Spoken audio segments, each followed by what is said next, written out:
Hey, hello everybody, welcome to the Sound Test Stream. Today we're going to take a look at the iMPC Pro 2 from Retronyms and Akai. So first of all, when you load the app, you'll be presented with this basically, which gives you a load of projects that you can start with, messing around. But we want to create a completely blank project because this is literally just a setting up and getting started. And I'm not going to cover every single feature here. I'm going to do some other videos, otherwise it would go on for ages and ages. Select new project. You have certain templates you can use: step garage, future bass, future house, hip hop. Won't have any information loaded into them, but you know it'll have kits loaded in. We're going to go with a completely blank blank canvas template. And the first thing we're going to do is we're going to add some instruments and tracks. Okay, so you get Beat Continuum as you load the app.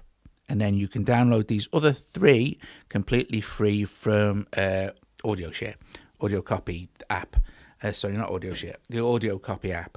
So what we're going to do is select a kit from here, and we'll select this one.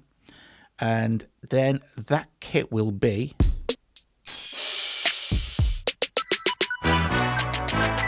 mapped to your 16. Now it may have more.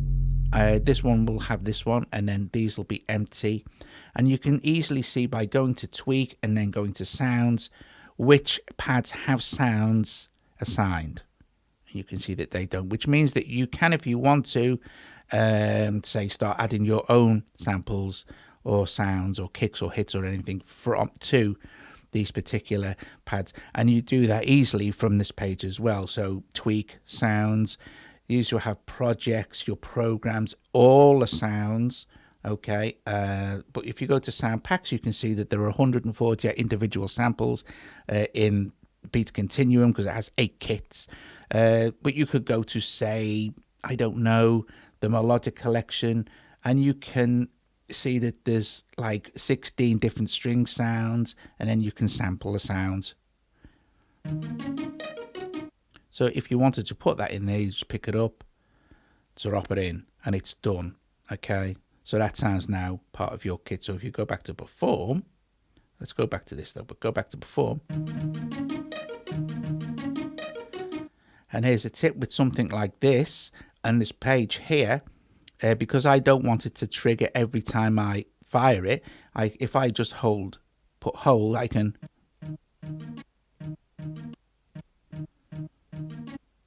And this is also where I can make adjustments to the volume, the pan, and this is for every single individual pad, obviously. I can add some effects here, various and you can do these 3 effects here, the St. Louis Drive and the other 2, the Bit Crusher. Each single separate pad can have a different effect applied, okay, which is slightly different to the mixer. We'll get into that in a sec. Right, so back to perform. Let's go back to A.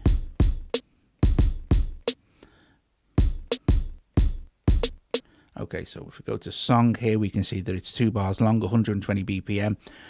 Plus and minus speeds, obvious. Tempo will go up to, time signature, will go to all the way up to 12.8, all the way down to 2.4. We're going to leave it on 3.4, and we're going to leave it at 2 bars.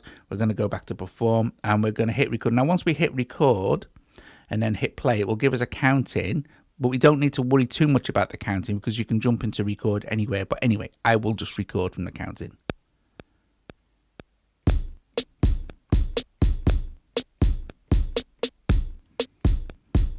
Now I can just jump in and carry on.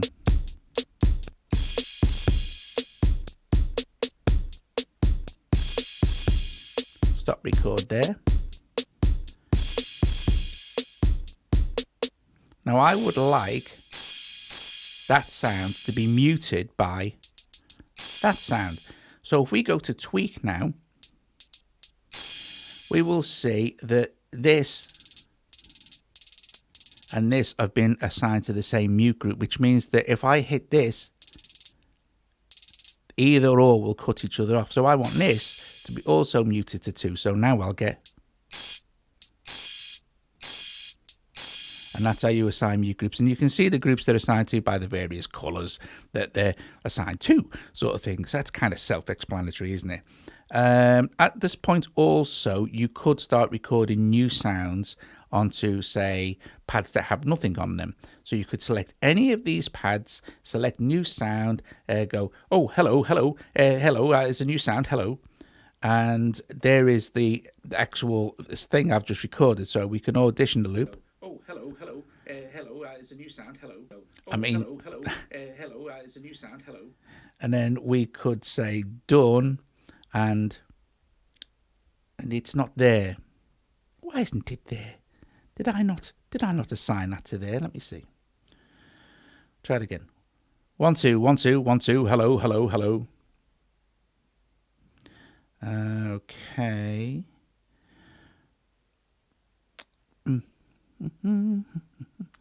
I want to.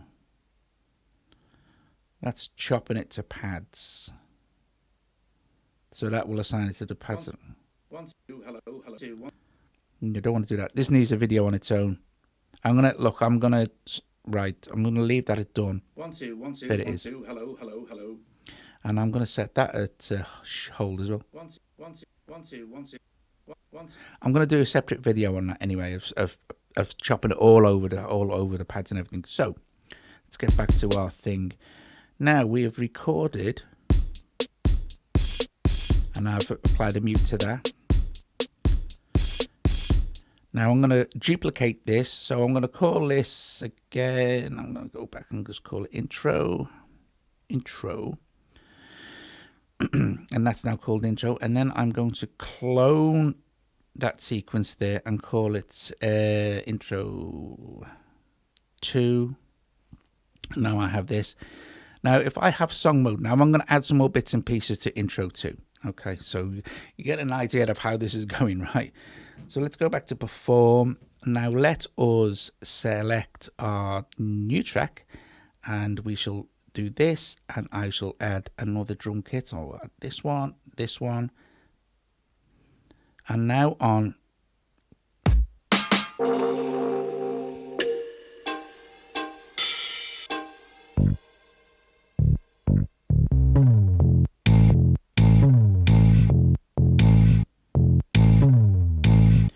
I'll record that. So this is going onto track 2, and if we look at our mixer now, I've created another mixer track. So the mixer isn't for individual sounds. That's what your tweak page is for. The mixer is for entire blocks of tracks, sort of thing. So, or your whole drum kit, if you like, will be controlled by channel choose mixer. Okay, so let's record some. Just have a quick play.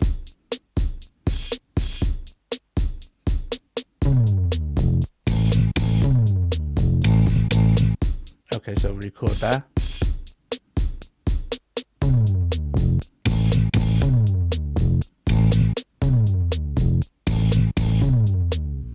Cool beans. Let's go to our... Now, anytime you start making adjustments and stuff, I suggest you go here, go quick save. Then you're not going to make any mistakes and lose anything that you've done. Easy. All right, so now what we can do is go to our song mode. See, there's nothing there. That's because we've gone there. Now, intro 2 will be what we've just recorded with the bass. Let's go to intro, the first part. Okay, now let's put song mode on and it will track along.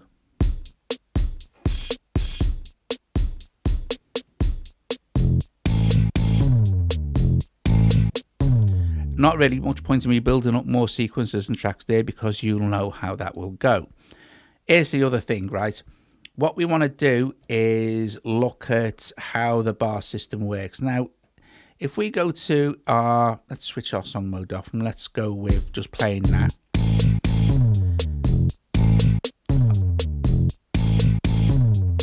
Okay, I'll just turn the volume down a little bit so you can hear what I'm saying. If I increase this now to 4 bars,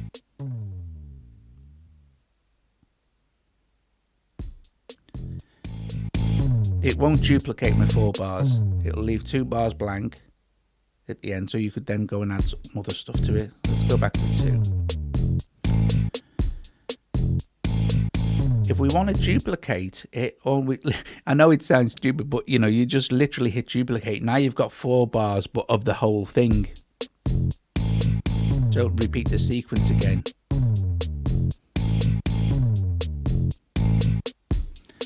Now what you can do is you can move stuff around like this. So if you have a load built up, you're not kind of limited to how you want this to go. You can literally put your sequences anywhere, but just remember to rename your sequences so you kind of know where you are. So if you wanted to put sequence A, bass, so you've got a clue of what's going on. Okay, so obviously if I hit delete now, it's going to delete that sequence. I can audio copy the sequence and paste it into audio share. Okay, so once I do this, and it'll say this, and it'll go copy audio, and that audio is copied now. If I go to audio share and then copy from general, don't copy from audio copy, just copy from general pasteboard, then you'll have that little sequence will be pasted in. Okay, so let's have a look at the mixer and effects. Okay, so we kind of know that these 2 tracks are going to be playing along, so let's have it on song mode. And you can see, and then it'll come in with the bass here.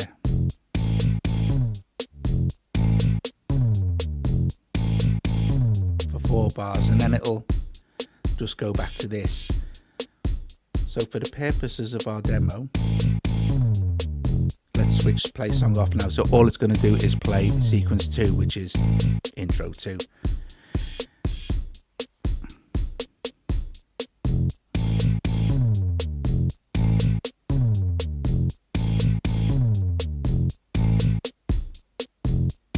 Okay.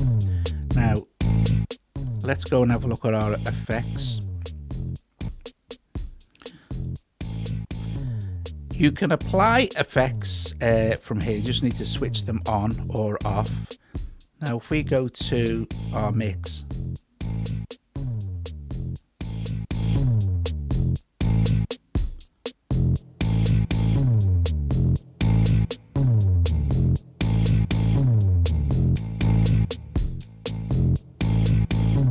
I'm just being a bit extreme here.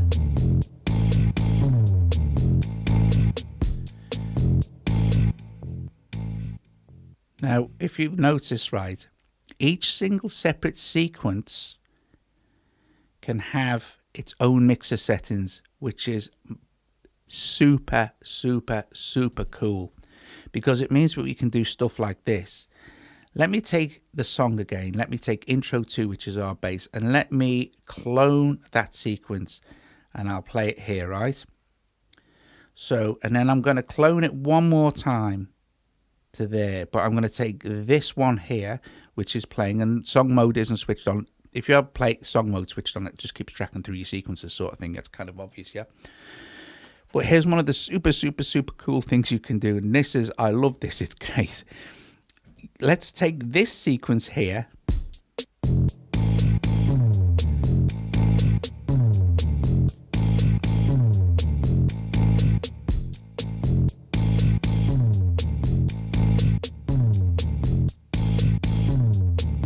Effect off, yeah.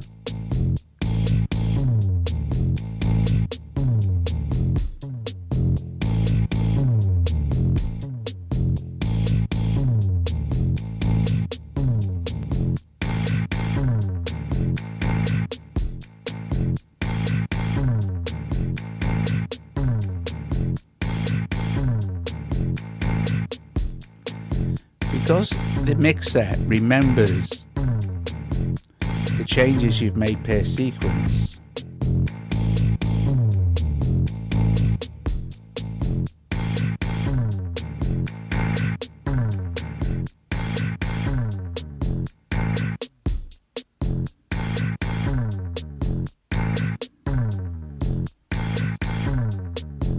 because I've made these wild changes to the actual, let me just see.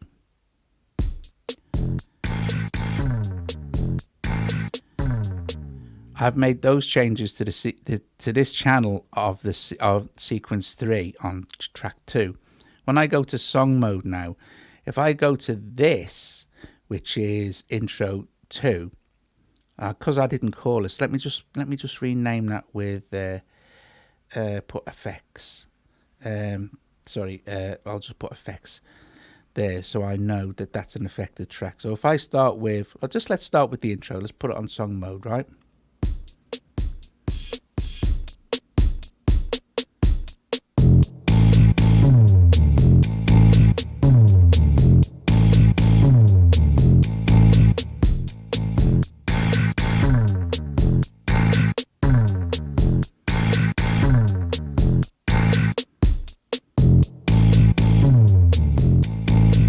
Which means that you can do cool stuff with the mixer with different sequences, if you know what I mean. So I mean, I'd rename that one as well, actually, to sequence 4, because intro 4, because it's the 4th thing along. So you can see how cool that is, right? You can make individual adjustments with the actual mixer. And it'll just remember, each separate sequence will remember its mixer settings, which is cool. Not the volume settings, they'll stay the same. So, it's quite clever. Okay, one more thing before I go, and I am going to go in a sec before I get into other stuff. I will cover this in more detail in another video. Okay, but let's just go, for instance, now back to perform. Here we are. And, let's go to add a new track. Now, actually, let me show you the track line. Here are the tracks. You don't need to make adjustments in this, double tapping them and stuff, but you can if you've got 32 bars of sequence going, you can want to scroll along, and you can pinch and zoom. Let's just add a track here. We can add audio recording now, and we can do that from our mic, etc., etc. Now I will get into an editing thing, like I said, but you can also choose from audio units. Now, once you choose audio unit, you can go back to perform at this point. You tap to load, choose, say, phosphor, and then go to tweak. And it's also, I have it MIDI'd up as well. So if any audio unit you can set to record, and it will record exactly the same as it did. Let's go back to our drum kit there. So guys, there you go. There is a basic quick look. Timeline is kind of self-explanatory. It's just what's recorded on a particular timeline that you are working with at any one time. So per sequence sort of thing, it will be different, and per track, of course, whatever track you select, it will have been dependent on what you have been working on at any particular time. So that gets a bit confusing. You don't necessarily, you can do all your normal edits and tweaks and stuff. Oh, and you can also, select all, etc., in any one particular section. So there you go, guys. There is iMPC Pro, the basic setup stuff. Track mute next. When you're in perform mode, this is neat. Next sequence lets you choose one to go to kind of jam over and stuff like that. Track mute is kind of self-explanatory. It will mute out individual tracks. Pad mute, you can choose various pads to have muted while it's performing. 16 levels will let you choose a sound and then play it. It's 16 levels, sort of thing, like the piano sounds and stuff like that. Time corrector I've basically covered. You make any mistakes, you choose the quantization you want, hit fix track, you're done. Erase an individual, say for instance we've got something recorded on this we don't want, I can erase the recorded data off that track by holding it while it's playing. Let's see now. I think that's pretty much most of the basic stuff. Enough to get you certainly going without too much trouble. But I will do some more involved, detailed ones, right? So when you've done, you can go save and close, and then you can rename your project. I don't know, anything you like. trapped or something, and then close it and it's done. Then you can duplicate it. You can have a new project going. You can import a project from somewhere. You can go to the content store. So look, guys, there you go. iMPC Pro 2. Pretty cool. Love the new interface as well. Look, it's pretty easy workflow as well, I think. Just keep adding tracks and add tracks to your mixer. You can do all your tweaks and stuff. Your tweaks are really cool for each individual pad. You've got a thing you can import your new sounds. You see how pretty easy that is. So yeah, thanks. I will do more detail one on the editing. So you take a sound, chop it up, slice it in, and apply that to the entire block of 16 pads or something. Okay, guys, thank you for watching. If you liked the video, give it a thumbs up. There'll be links in the description to buy iMPC Pro 2 if you want to. And consider becoming a patron, and I will see you guys later. Ta-ta.